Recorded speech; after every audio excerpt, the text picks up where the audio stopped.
To be alone and unbeholden to all, and to find the glory in it, because there was glory in it. I could still see that glory as if from a distance, like it was somewhere I'd left.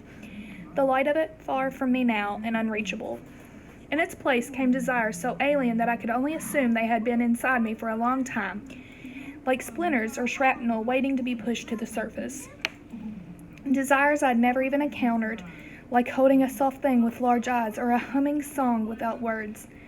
In the supermarket, I cradled a hemp bag of sugar, 6 pounds in weight, then put it back immediately. I spent a lot of time thinking about the curling hands of infants, about hot milk. I thought of the idea of someone coming home to you every day, of the concept of need and being needed. I opened a bottle of red wine, just like my father, and by the end, I was reaching for my locket and looking at the unspoiled blue and thinking, white ticket. I was thinking that a mistake might have been made somewhere, and actually the life I'd stepped into was the wrong one. Road not taken, or rather a road closed off to me. I could not tell Dr. A about any of this. I could not ask him who gets to decide, who had been behind the machine in the lottery station all these years ago, the cramps of the first bleed twisting my stomach up like a wet sock. I could not ask anyone. It was between me and my desire. Stringy as the rind of a bean, me and it alone at night, with the moon shining down, and the only path visible was one absolutely forbidden to me.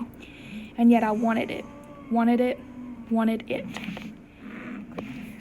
Some nights I dreamed I was caught in a dark room with no windows or doors, a room from which there was no way out, and there was a pain in the center of my chest, below tissue and bone, a pain that was part of me, though I resented and feared it. On the road, all those years ago, I had been something I do not think I was supposed to see, the white ticket girl in the back of the car, driven by an emissary from the lottery building. She had rolled the window down, a sliver of her face pressed to the gap. She looked wild, but I do not think she was being stolen away. She was being protected. I considered waving the car down and asking if I could get in too. I wonder if I had missed some vital instruction, and I watched the sleek lines of the car as it went down the road until it was no longer visible. It wasn't fair. Sometimes I come out from the dream-dark room with those words on my lips, as if I had been saying them over and over. It wasn't fair.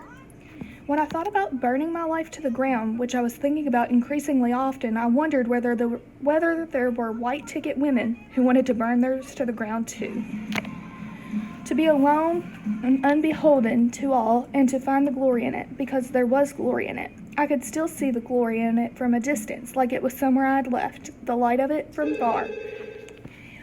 Sometimes I became aware that there was somewhere I could not go, and I wanted to go there. Who wouldn't, when told it was impossible? Motherhood was the last perversion, otherwise known as loving and being loved. It was the only one closed off to me. I want. There was a purity to that feeling the other sensations lacked, a simplicity, even as it remained the most complicated thing in the world. Sometimes I would still go out looking for trouble.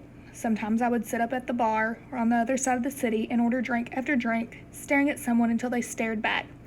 And then the dance began, inelegant but replete with its own pull and push. These rituals felt important to me. They made an object of my desire, helped me to fill out its edges and crevices, and yet the shape of it slid away from me like water. Choice is an illusion, said a woman redoing her lipstick next to me in the bathroom mirror of a bar one evening. Don't you ever think about how everything is just completely futile? I hadn't actually said anything. I do even now have the sort of face where strangers often talk to me, ranting or confessing, like I am someone they already know. This woman was more beautiful than me. She had hair feathering around her jaw, a mouth painted the color of dark blood. Maybe she was very drunk, or maybe she was an emissary designed to show us what good blue ticket women looked like and felt. How free one could be if one totally embraced what one was given. I wasn't sure if emissaries did operate like that, but I had my suspicions. I wanted to kiss her anyway because I still believed in beauty, because I wanted her good attitude to infect me, because I was also drunk, because I was never satisfied. I saw this sort of woman everywhere once I started to look. I had counted myself along their numbers, and then one day they seemed like secret agents out to seed the world of independence, of pleasure-seeking, and fulfillment. "Isn't this good?" they said from beneath the canopies of nightclub smoking areas, from tables where they sat alone, from cars and train carriages and beds, some in elegant suits, or others in uniforms to show their importance. They made impressive things and spent their times on worthwhile pursuits, and I had been one of them, and the togetherness had sometimes felt like being one of the flock of lovely birds pushing through the hot space of the sky, and it was good. That was the thing. It was really so good, but now there was something happening to me, and I found I had little control over it. But what's wrong with being exploratory? I justified to myself. Just being intrepid in my wants. I had always wanted more, had believed that this was an intrinsically good thing, that even when you didn't know exactly where a want would take you, going along with it could be illuminating. Fun, at the least. "Do you want to end up dead?" I had been asked by my doctors over the years. "Not always," I said. "Not usually." It meant a different thing every time I thought about it. Years were frantic, then calmer. They ticked with the inevitability of a metronome, some fallow and some interesting. Things could happen to a blue ticket woman the way they may not for a white ticket. Spirit of adventure. In practice, life felt smaller than the expansiveness promised. In the dark night, I stood in my kitchen, smoking, watching the lights of my neighbors go off and on at a time.